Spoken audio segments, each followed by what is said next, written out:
Ladies and gentlemen, thank you for tuning in to another episode of LVAD Talk. I am your host, Sean, and I am sitting here with Alexis PeeWee Smith. How are you doing today, ma'am?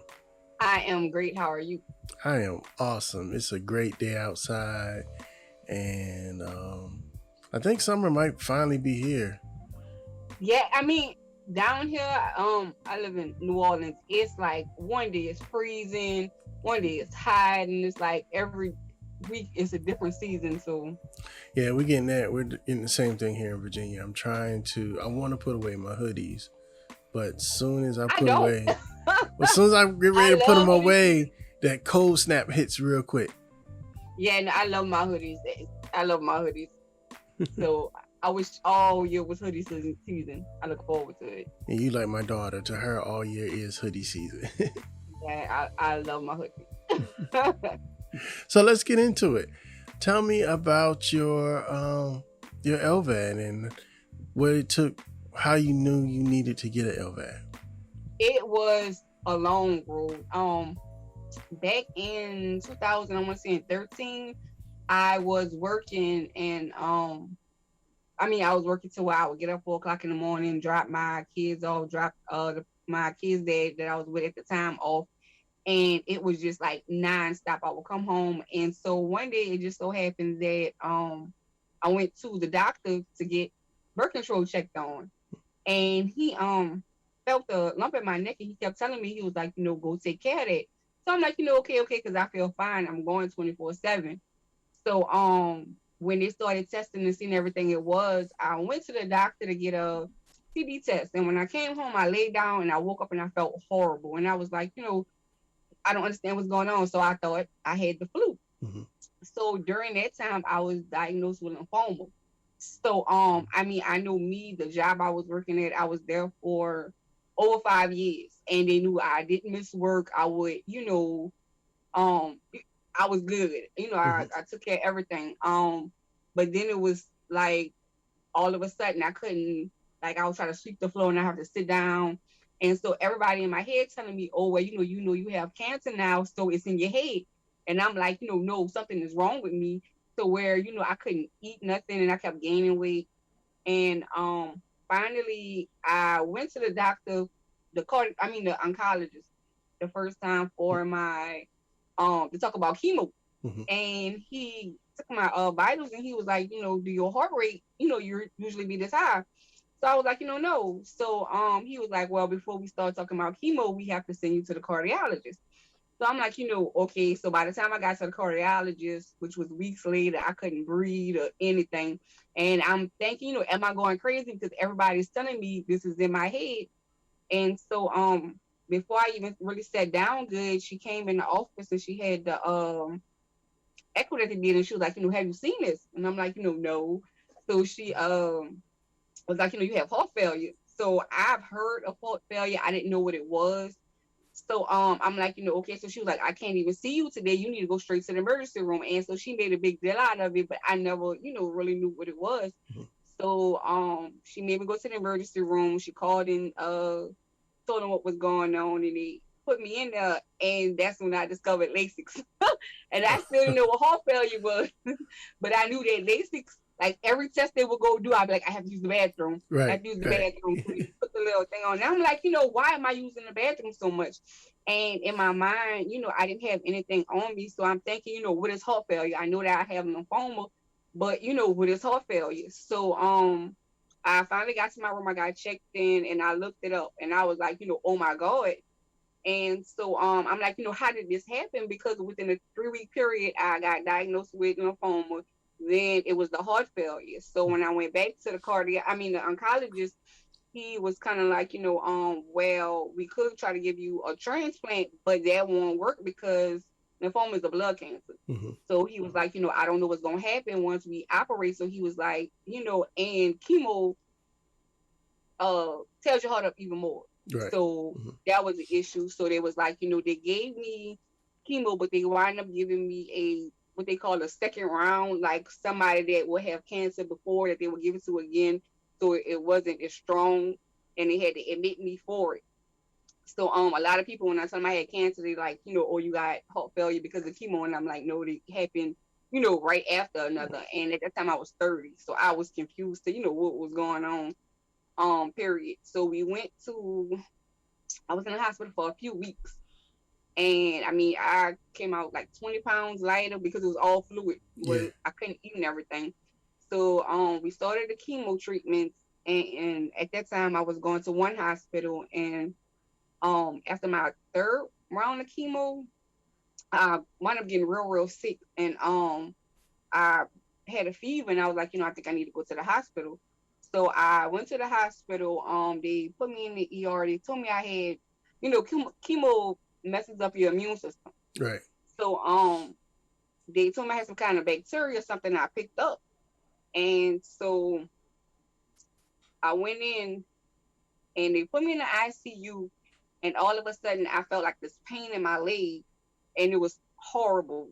And I'm like, oh my God, what's going on? And then all of a sudden I just felt like my body jacking. And when I tell you the scariest thing, I felt myself dying. I was like, oh my goodness, it felt like I was like getting submerged in cold water till I felt it keep coming up. And by the Mm-hmm. time it got to like my mid area, I'm like, oh my God, I'm about to die. So I just was praying, and I felt it like come up like it was just water coming up, felt like. And I heard the nurse screaming my name, and I couldn't respond. And so all of a sudden I felt it, and then the lights went out. And so I woke up, and I saw my kids dead, and I'm kind of like, what's going on? So he the day before was my youngest daughter's birthday, and I remember I gave him the receipt to pick up the cake. So when he came in, I was like, did you pick up a cake? Mm-hmm. And he said, yeah. He said, you know what today is? I said, today is Sunday, because I went on Saturday. And he was like, her birthday was last Saturday. And I'm like, oh, like Oh. what happened? Why I've been all this time. And so then when I started seeing everything that was going on, my body had completely shut down. And so when I woke up, I went in the hospital like 175. I woke up like 240 pounds, just full of fluid from the waist down. Wow. So I couldn't move my legs. I couldn't walk. It was so bad to where when physical therapy tried to put me in a chair, it was so like thick that it would feel like it was busting. And I was telling I can't do it. So I took dialysis for a while in the hospital. And by me not being able to get up for so long, I had to go to physical therapy, and that was in-house. So they tried to treat other things, and it was like, it was so confusing, so much going on at one time that Mm-hmm. I didn't even know what they were saying. It's like, treated, this coming up, treated, to the point where they finally got me to, it was like, we can't do anything else for you. You have to go to hospice. And I didn't know what hospice was. And I was like, okay, hospice, like, I guess it's not as intense as the hospital. So whatever. So I had to look up hospice, and it was like, being comfortable in your last days. So, that was the person, Mm-hmm. what is going on? I don't understand. So she said, pretty much, you have um months to a year to live. And I'm like, okay. I think my EF was like 5%. Then I still had cancer. So they was like, they couldn't treat that. So at first I was crying and everything else like that. And my sister was like, no, you're stronger than that. So I'm like, yeah, I got this. They don't know what they're talking about. Mm-hmm. So they sent me home. I couldn't walk. And, hospice doesn't really encourage you to get better. It's like, here, do you want, like, they give you They're morphine. just trying to make you comfortable. Yeah. Mm-hmm. And that's the thing I had in my head. It kept saying, are you comfortable? And I'm like, I don't want to be comfortable. I'm good. So I got home, and they was like, just go home and hug. I have two daughters. And they like, go home and just hug your daughters and whatever. And which they got away with murder, because I didn't want to, I'm thinking in my head, I don't have long, so I don't want to, be bad mommy. Mm-hmm. So I'm like, oh, it's okay. Just come give me a hug, and I let their daddy do the disciplining. So, I mean, it wasn't the LVAD at that point. It was just, fighting to be alive. But later on, when I found out about the LVAD, I was like, why they didn't suggest this before? Mm-hmm. But it was a different hospital. So, from that point, I wind up, um, walking on my own. It was like, I got tired of sitting in the bed. I got tired of them giving me pills. And so it was so bad that my ex had to pick me up and like put me on the pot. I was in a hospital bed, and I'm the type that I don't like to bother people. Mm-hmm. So, it got to where I kind of like learned myself how to stand up on the walk, and I would learn how to do that. Then I like my own cooking, so I learned how like to get in the wheelchair and roll myself to the kitchen and pull myself up. And then it's like, okay, I want to walk, so I would put the bed far back and flip off the sofa, flip off the bed onto the sofa just to sit up. Mm-hmm. Then from like there was steps, and it was like walking around the house with holding on to the walls. And then so one day, the hospice nurse still came in. And so when they came in, I opened the door for her, and she was like, "Oh my God." So she was like, "You need to revoke hospice."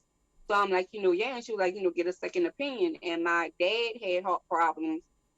So he told me about another hospital to go to. So I went there.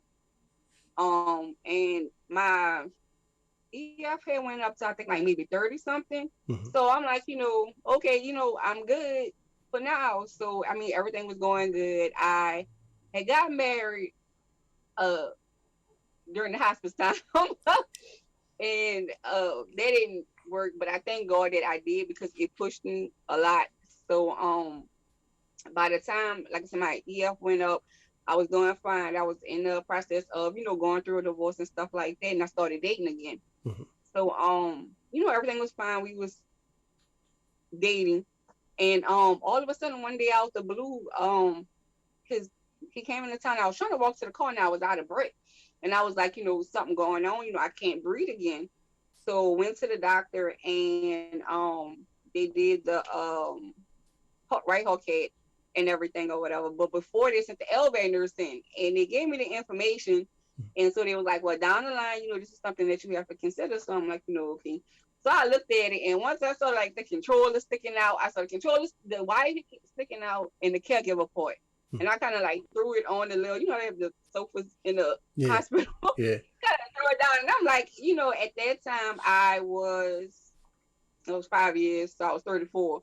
So I'm like, no, that's not cute. I'm not about to do that. So I was like, no. And then I knew caregiver. But at that time I was pretty much the caregiver for my family. So I'm like, I don't have anybody that's, available like that. Mm-hmm. So I'm thinking in my head, okay, down the line, because at that time I had the butamine PIC line in my own. Okay. So that was working. So they were still dealing with the cancer. My cancer is still, they had to stop the treatments according to them, because the good thing, lymphoma is not an aggressive cancer like some people battle with. Is it's a blood cancer. It's not as bad. So with that, that of course put me on the longer list for being transplanted, but they still have to see. So it's like, if there's any way that it can come back, because I didn't get on my treatments, then they won't list you, which I'm already having other issues with being listed. So that's like the least of my, because they pushed off so much to get me the LVAD. And that's another story that's horrible. So we finally get to the point where I decided to get the LVAD after, personal things. I was like, I have to be here for my daughters. And my cousin, she showed me a YouTube video, and she was like, you got this, you got this. And I'm like, okay. And thank God I met another woman that got hers like a few weeks before me. And she called me after surgery, and she was like, once you get past the first couple of days, it's easy. So I'm like, okay. And hearing it from her and knowing that she was a little bit older than me, I'm like, I got this. Mm-hmm. So I finally decided to do it.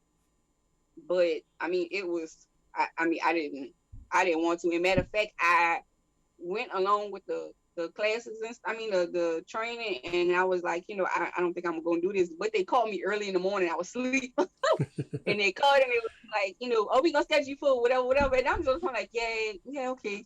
And then I hang up the phone, and I'm like, oh, wait. I wasn't quite ready for that yet. So, I didn't want the LVAD, but I knew that I needed it. And my cousin was right, like, you being selfish and being vain, you need to do it for your daughters. Mm-hmm. So I'm like, okay, I get the LVAD. And it was crazy because, like I said, I had cancer in the past. And so they checked me in early. And the day before LVAD surgery, they sent me to go get a PET scan because my insurance required it because I had cancer in the past. So they sent me to go get my PET scan. And so when I come back to the room, they was like, have the doctor talk to you? And I'm like, no. So they was like, well, they saw something on your PET scan. And I'm like, I already know what that is, because every time I went to the oncologist, they would always see like a lump on my neck, but they biopsied it. And the nurse made a joke and she was like, "Oh, it looked like they biopsied your thyroid." And I'm like, haha. Mm-hmm. So I'm thinking she playing. Right, right. So they come in later on, and the doctor came and he was like, we see activity, um, on your PET scan. I'm like, what does that mean? And so he was like, we feel like you never was in remission, and when they did your biopsy, they biopsied the wrong part. So from the nurses, they was like, we not gonna do your surgery. And this is like you said, the day before LVAD surgery. So I'm crying and I'm like, what is going on? Now what I have to do, because I was to the point where, I was on the debutamine, and I'm like, I finally got myself to this point to go through with it, and now you're telling me you can't. So I thank God so much for my surgeon. Mm-hmm. He came in, he talked to me, and so, I was crying, I was upset, and he was like, look, he was like, I'm talking to the LVAD and the cardiologist, and he was like, I'm telling them that, the cancer won't kill you, but your heart will. So he was like, I keep telling them, his words were, they got to give you a gun to fight with. So he was like, the LVAD is your gun. That's going, you need that to fight what's going on. He was like, you can worry about everything else later. So I was crying. And so, he told me, he was like, tonight you pray or whatever. And he was like, just know tomorrow that, we doing all we can for you. Because like I said, lymphoma is a blood cancer. So they didn't know how my body was going to react once they opened me up. But everything went fine. But I was just so relieved to, get that over with. Mm-hmm. So that was I think the hardest part, kind of, wondering, okay, well, because I went in with thinking, okay, I'm gonna get the LVAD, then in 3 years I could get listed, Mm-hmm. because it'll be 5 years from my last cancer treatment, but then it wound up not being the case. So it was like, re just thinking your whole plan. So but it got done. So after you had your surgery, what was your recovery like? Um the first few days, I hate being is it incubated. That's the worst part to me. And I told my sister, I'm like, if they have to ever incubate me again, just let me go. And she was like, no, everybody sounds so, no, that's selfish. That's the worst thing, because it was like I was rolling my eyes at the nurses, because they kept saying they needed a lab to be drawn. And so they would not take the tube out my mouth. And I'm like, this is frustrating. Take it out my mouth and I'll be fine. I mean, it was painful, but I mean, it I had to click a button, and so that helped until they took it away. Mm-hmm. But I have a problem with taking like hard, like the Percocet and stuff they give you. For some reason I can't sleep with them. So they was giving it to me, and I was like, I don't want to take that. Can I get something else? So they gave me Tylenol, which Tylenol is not strong enough. So I was like, what, just give me the Percocet. Mm-hmm. But the good thing is, because I have 2 small kids, I stayed in the hospital after LVAD for maybe 2 weeks in a day. My goal was 2 weeks. So I stayed 2 weeks in a day after the surgery. And then I went to my cousin's house for a week, because I have, like I said, a caregiver role in my own home, Mm-hmm. that she knew if once I got home, I wasn't going to be able to rest. So she was like, you come and stay with me for a week. So that was able, help me able to rest. And then when I got home that 3rd week, it was chaos. So it pushed me. So And you were after that, you were it was, up and going out on after your third week. oh yeah, I mean, yeah, it was, yeah, because I had to come home, and my daughter had a registration, so I had to go do that. And at that time, I was taking care of my grandmother, and she's older, so she doesn't understand, first of all, what an LVAD is, and she just sees me as a young person. So that was really hard, taking care of her, because my first day home, she was fussing at me for not fixing her lunch, and I'm like, the only reason I came home was, I had to do something with my daughter. My other sisters are here, you can ask them. So that was a battle back and forth a long time, dealing with her, and her not understanding, what I was going through. And because usually I cook for her, I clean, I do everything. Mm-hmm. So I had to push myself, way harder, because you don't have that, person that's sitting around, able to help you. Thank God I had somebody to help me get to my appointments. But at that 6 weeks, as soon as they told me I could drive, I was driving. I mean, I really didn't have too much of a choice. So did you feel a major difference after that 6 weeks? Did you feel I more mean, like yeah, I mean, I started pushing. I think emotionally it started getting to me, because, like I said, I was dating someone prior to LVAD, and I mean, everything was fine, and it was long distance, and it was like after the LVAD, I was always already going through it. mm-hmm. So we wound up breaking up like a month after the the LVAD surgery. So mentally, I just was all over because I'm like, oh my goodness, nobody gonna want me now. And I remember, going to the bathroom and how you pull a wire on your Mhm. power mount, and I just broke down crying. And I was like, this can't be like, but I got over it, and I had to go to like a psychiatrist and stuff like that. But now mentally, I'm in a way better place. But during that time, I mean, I was just depressed. Hmm. Hmm.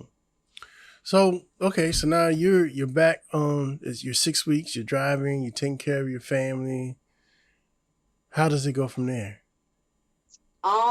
It was hard. I lost my grandfather. I got my dad in July. My grandfather passed in January. Hmm. And he was one of the people that kind of like understood what was going on. Like I said, my grandmother, she doesn't really, get it. So I lost him, and my parents are deceased. And that's why everybody, I see people with their caregivers and they don't know how blessed they are to have caregivers. My parents are deceased. My grandfather is deceased. My grandmother, she needs help. So I was taking care of her.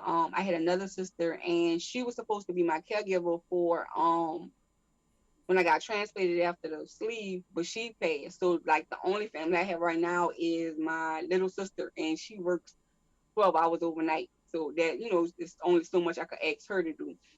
So I mean, and I felt horrible because when I went to go get my sleeve done, like I said, I was taking care of my grandmother, and I sent her by my auntie for the week because we have to get admitted early for that, and they saw how difficult she was, and she kept going to the hospital to where by the time I came out, they had her at a nursing facility.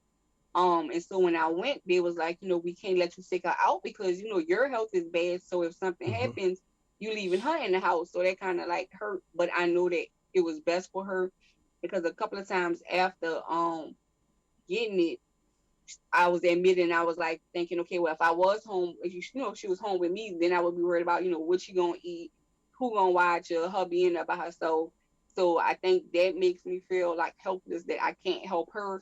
But then I have to realize sometimes that, you have to, help yourself as well. So it's hard mentally and physically because I don't have like somebody that can send to the store for me. The Right. days I don't feel like cooking, it's like, whatever. I have a 14-year-old, she can make noodles and eggs and that's about it.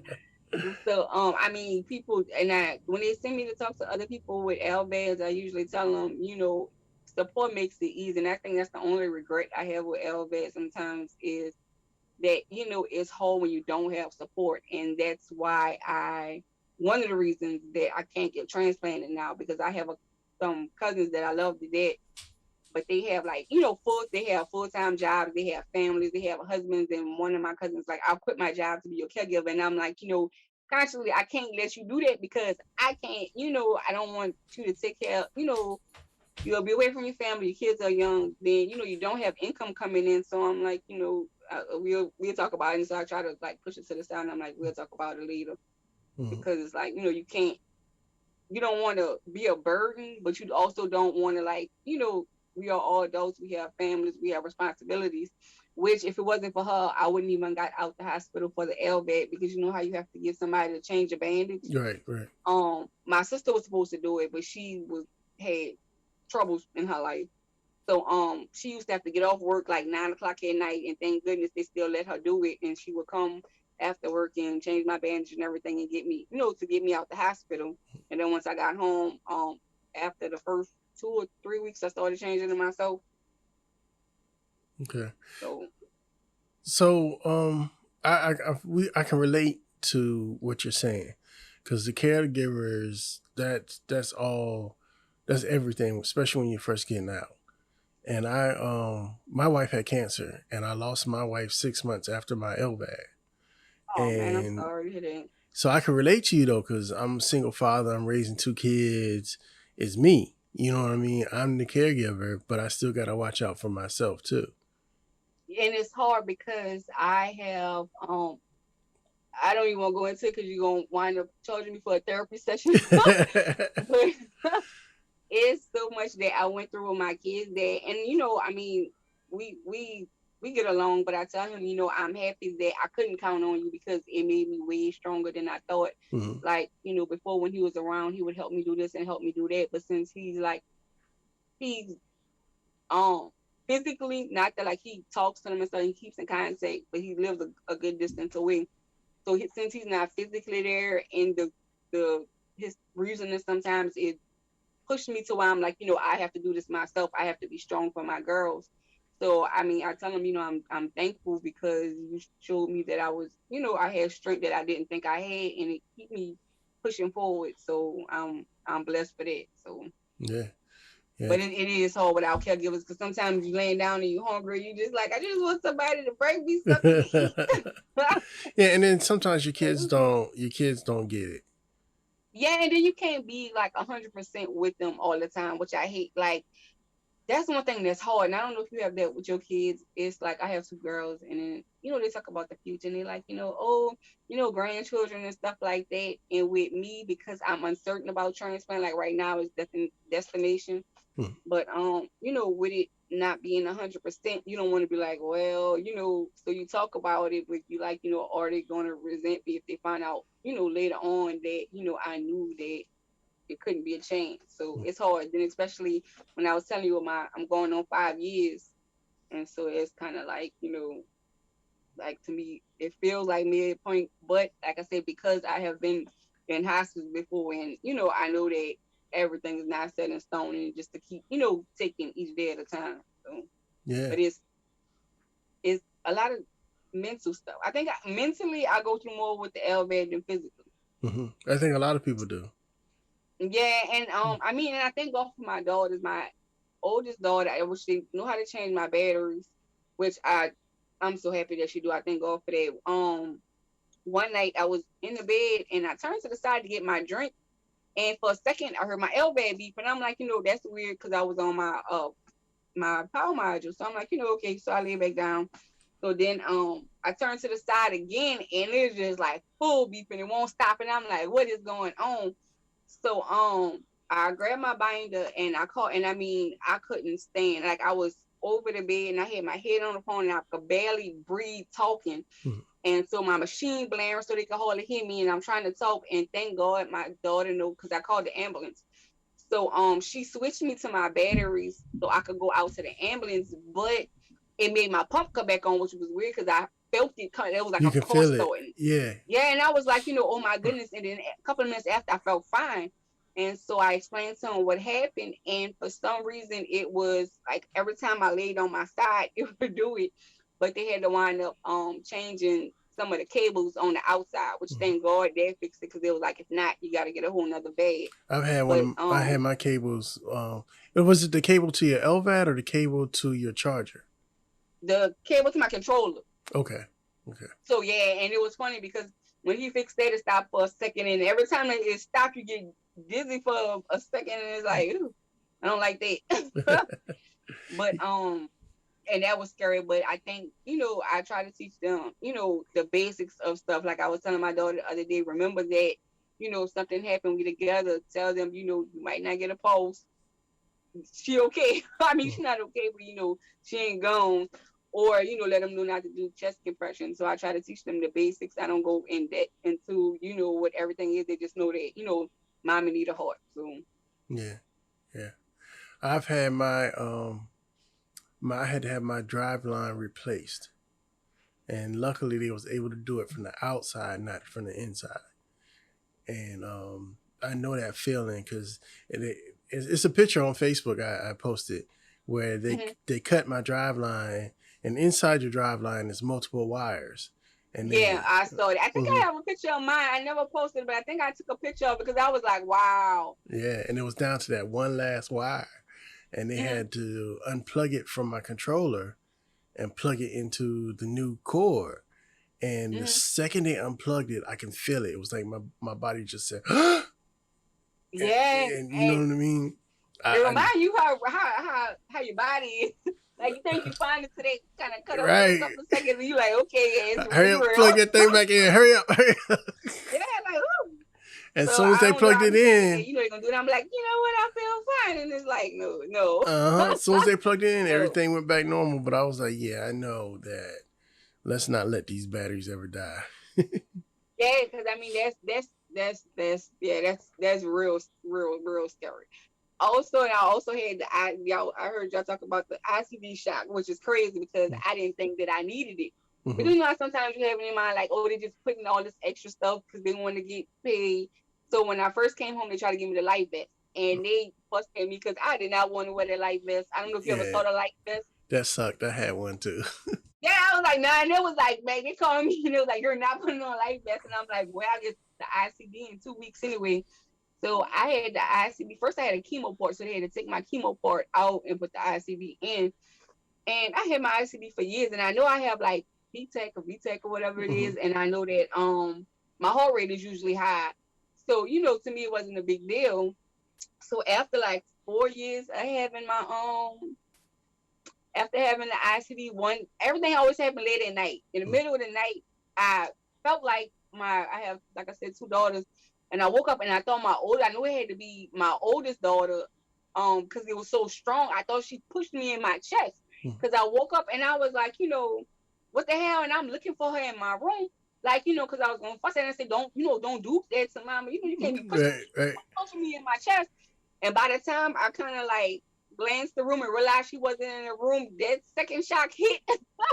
And all I could think in my head is in the movies because I didn't know what was going on, but my body like raised up and raised back down. And all I could think about is on the TV when they be like clear, and I'm like, oh my goodness, this is it. So I was so scared to move. Like I was just balled up, and I'm like, please don't do it again. Please don't do it again. So I must have laid there for like 5 minutes, and I'm like, okay, we're gonna move and we're gonna get the binder, we're gonna call. So I called, and like I said, by me just being myself, I couldn't leave my daughters, and then I helped my sister watch her kids, so I couldn't leave the kids. So I called, and I'm like, you know, I think I got shot. So they was like, you know, come in. And I'm like, I can't come in just yet. So of course I had to drive myself when I could, and I'm driving and I'm scared, and I'm like, please don't let me get shot. I'm driving. While you driving, right? Yeah. It was, I was terrified. I was like, I don't know what caused it. So when I got there, I was like, you know, I think I got shocked, and I'm thinking in my head, you know, and you doubt stuff like you know, they had to be that. So when they read it, he was like, wow. He was like, your heart was at like over 500 beats. Ooh. And I was like, what? Yes. So he was like, it was like an electrical storm in your heart. And he was like, anybody else would have died right then. But he was like, with the ICD and the LVAD, you know, that's what, you know, that's why you still here, and that scared the mess out of me. So now I'm terrified of the ICD. And then, like I said, my heart rate, which is finally starting to go down. My heart rate always been high. And it's so funny that when I'm admitted, when they put the telebox and everything on you, they know when I'm walking, and they know when I'm looking through my luggage, because they'll bust in the room. And it's like, you know, you okay? And it's like, y'all should know already. Just like when I'm asleep, they keep saying I go into P-Tech. And some nurses will come in and they'll wake me up, and they'll be like, you know, are you okay? Did you feel anything? And I'm like, I'm asleep. Right. I just got to sleep. Y'all just was in here. Now I'm asleep. Like, I'm fine. I didn't call you. So I like when I got the same nurses 2 nights in a row, because then they know not to wake me up, because they know that, you know, for some reason during my sleep, I go into P-Tech or when I'm walking around. So, yeah, I'm like, I can't even sneak and do nothing, because if I get up and go to the bathroom, I come run in the room like, you know, what's going on. But now it's confusing, because it seems like it's going down, but then sometimes it'll go up. It's like with the LVAD numbers. I learned if you stress over all those numbers, you'll be crazy. Because now my PI is really high, and I hear different things. Like some people say there's your heart function doing more. Some people say it's your fluid. So it's like, you know, okay, well, as long as I don't feel bad, not a big deal. But it's just, I don't know. Like I said, I think most of my issues with the LVAD is mental. It's physical still, because sometimes you'll do stuff and you'll realize that you're not that normal. And it's like, you know, hold on, you know, let me pace myself. Like when I don't know if you have to do like the 6-minute walks. Yeah, the little test they give you every few months. Kind of like passing you, giving it all you got, and you like, okay. And then it's bad when you're younger, because sometimes, like, if I'm going slow, I want people to see my wire to be like, you know, hey, I'm just not slow. I got a reason to be slow. And that's what I mess with my sister all the time, because she'll tell me something, and she was like, something about being lazy. And I'm like, I'm on the special needs list. Don't play with me. Right. Like I have a reason. Yeah, like I got handicap tags, and they were like, "What you need handicap tax for? Mind your business." I won't. And it's like everybody I try to date, like I said, which is a whole different story.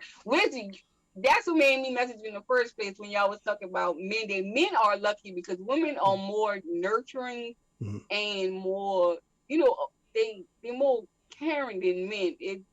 Being single with an LVAD, which the girl that the lady that you interviewed that said she hadn't dated, I don't. Fatima, yeah. Yeah, she is good because I said that. I mean, like I said, my ex broke up with me like a month after LVAD, and I went to Facebook and I was like, I'm never dating again.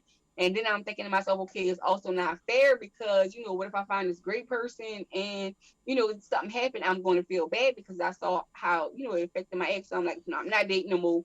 And I tried, and that lasted about 4 months. And then it was like, no. And I found a guy and we did it for a while. And I just thought it was it because he was changing my bandages. And I'm like, this is love. But he had a whole issue with him. I don't want to say what, but that didn't work. And then after that, I think that men versus women, men feel like, like you don't have standards because of it. And I tell them, if I elevate or not, if I'm giving you everything that a normal woman would, are you gonna treat me as such, or I'm not desperate, like Right. and they try to make it seem like you just gonna be happy to be with them, and I'm like, no, you're gonna treat me like it. But if I'm cooking, and like I had one dude, I think he used to just come to my house to eat, and I'm like, okay, but like, if I'm cooking and, we going places and, I'm paying for stuff, you paying for stuff, we doing stuff together. This is, normal or whatever. So it's hard. And then men are worse because like even before the pump, I remember like I online date and on my profiles I have, what's going on with me because I don't want anybody to start talking and be like, oh, because I done had a whole lot of people that message me and once I tell them, it's like, well, I'm gonna pray for you. And that's it. So I'm like, and then crickets, right? Yeah, but one guy, it scared me because he was like, so can you, be physical? Which I don't mind men asking that because I mean you're on a dating site, of course, you ask me that. Okay, move on to the next thing. And he was like, yeah, because I'm gonna knock the wind out you. And I'm like, that's not what I'm. No, yeah, come on, get this shock. Come on, get this shock if you want to. Yeah, I'm like, no, sir, you know how to. So I mean, it's hard because like some of them are kind of go around it and ask. And I'm like, as long as you exit respectfully, that's fine. But like I said, I think they act like you don't have standards. And it's like, yeah, I still have standards. Well, let you know, I told you my wife passed, and it was a couple of years before I would started dating. But women ask that question too. I mean, yeah, and of course, people want to know, like I said, as long as it's not in detail. And people can ask it respectfully. But it's like, of course you want to know because, you don't want to, date somebody and then, know that they have, all of us have natural, stuff going on and be like, I was like, I wouldn't be on a dating site if I couldn't. But I don't know. But all right. So I'm gonna share something with you that I haven't really shared with anybody, and I hope my mama ain't listening. But I was intimate with a young lady, and everything was going good, and we got to that exciting point, and my ICD went off. Really? Shocked both of us. Why? So is it like everybody ICD set to something different? Like what? Yeah, it depends on your individual heart. Like once I started going back to the gym, I had them raise my threshold because they can control when it goes off and when not. But yeah. Wow. So do you know what yours is? Like what's the max before you go over? It's like 275 maybe. Okay. Yeah, I think. But like I said, they raised it up because I started working out, and I was like, I don't want to be in the gym and on a treadmill and spot. Yeah, that's what I was scared of. But I think when mine went off to like 5 something, I asked them, and I think mine is set because my heart was beating like just normally at 120 something. So of course, we're getting up and doing stuff, it will go up a little bit more. So I think mine is. I want to say 3 because, like I said, when it went off, it went to 5. It was 5 something, so that was pretty high. But I think that I don't think mine really, set to that. I don't think it's set to that high. But yeah, it shocked both of us. I mean, set to that low. Wow. Yeah, and that's what a lot, because I have dudes that like make jokes or whatever, and they be like, "Oh, because I don't want to shock you." Oh, this, and I'm like, that, If it I don't even happens want to and think about. somebody's touching I you, didn't think so. the, That's the scary. electric the electricity will travel from your body to theirs. Wow, really? And the Yeah, funny thing that's was, hold on, the funny thing was, she liked it. yeah, like do it again. No, we ain't doing that no more. Like no, and you might you, but yeah, it hurts me. Yeah, that's scary. That's scary. So yeah, I've been trying to, I don't know, and it's so hard, and I know that you would understand, especially when I heard you go to church, stuff like that. It's so hard because it's like when you know what your situation is, you want to be right with God, but you still have. So it's like, I want to do right, but I'm human, so it's like it's a battle. Yeah, the So battle with your human side. I can understand that. yeah, because it's like, like how everybody say, you could go outside and get hit by a car, but it's like it's different. So it's like, I know I need to live right because, I know everything that's going on, but it's still, human. Even the fact of, not wanting the relationship. Like I keep telling myself, now I just, pay attention to the kids and stuff like that. And then you see all the other world going around, just like with drinking. I see my friends drinking, and I'm like, well, I can't drink. And it's like, well, I can have one drink. So it's like it's hard. I think, I don't know, just age wise, you want to, and act how everybody else is like, your friends, your guardians, they get a drink, you want to drink. Mhm. So that's hard. Then, you don't want to date, but everybody else with someone, which I had bad luck before the LVAD, so I can't really 100% blame Says that LVAD on everybody that. right. Yeah, so it's just worse now. It takes time. It took some time. I have a girlfriend now, and we've been together for some months, but it's just Oh, it took a while to get to that though. You know. yeah.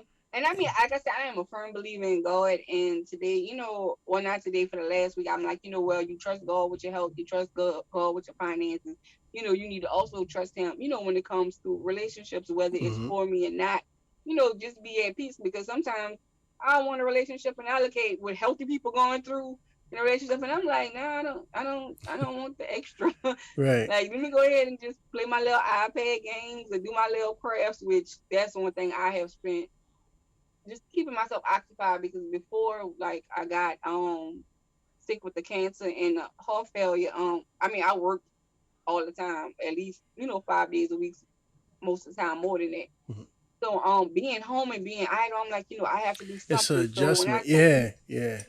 I have started every craft in the book. It started with making jewelry, then I started making hair bows. I done did leather pillows, regular pillows, wreaths, painting stuff, um, acrylic cups, just everything. I go to Michael's and just go crazy. And I don't know, that's what make me feel better. And my sister, like, you spend so much money on crafts, but I'm like, when you sitting in the house, you do something to take your mind off of what's really going on. Right. So it's like, whether it be doing stuff for my kids or, just sitting there buying stuff or doing crafts, for that time, your mind is not on, your situation, which you don't want to be down all the time. So yeah, I just go ahead and do my craft.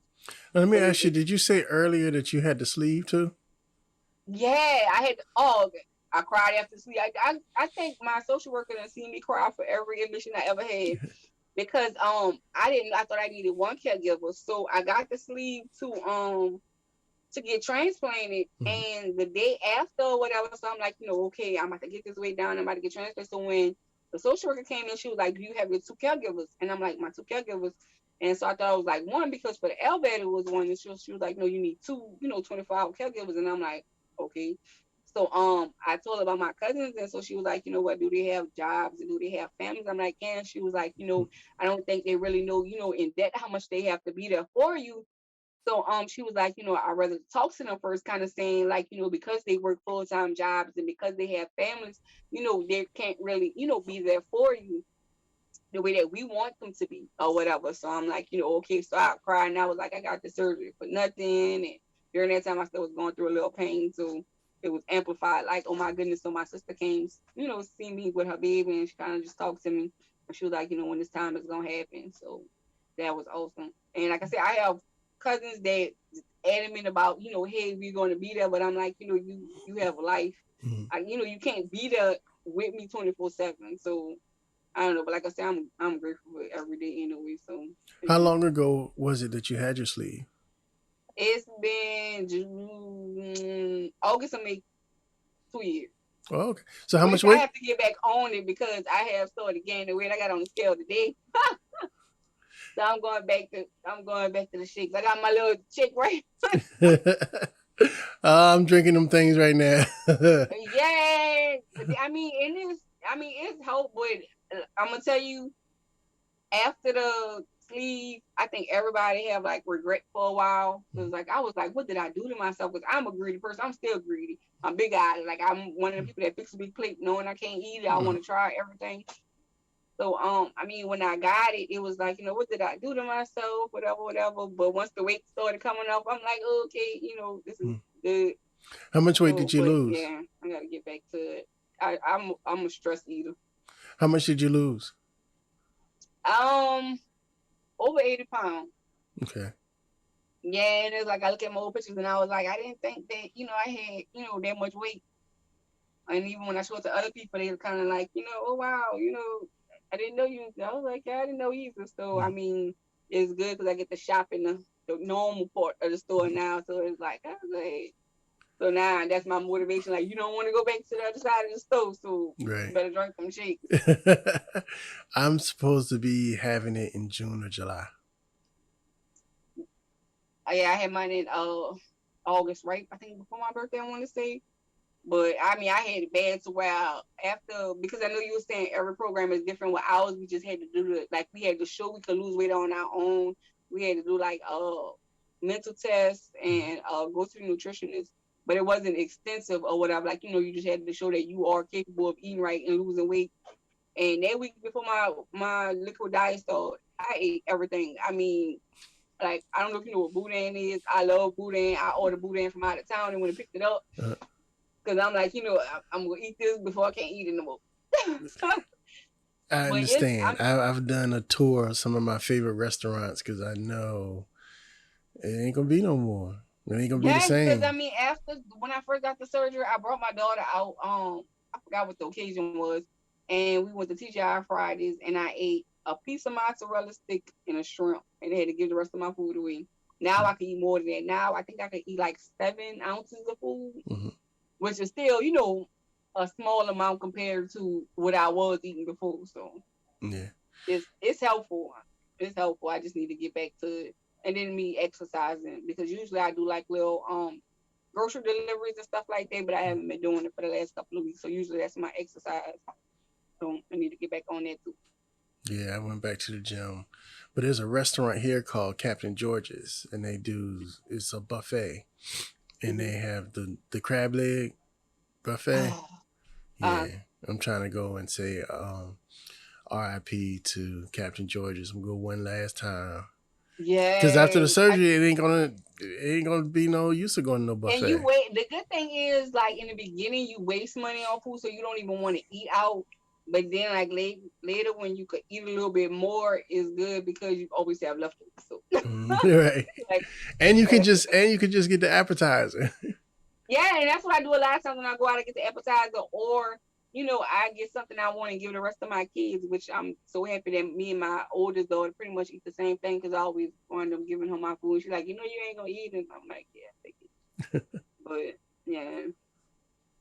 So, what would you tell somebody if they came to you and was like, Alexis, I got to get the LVAD?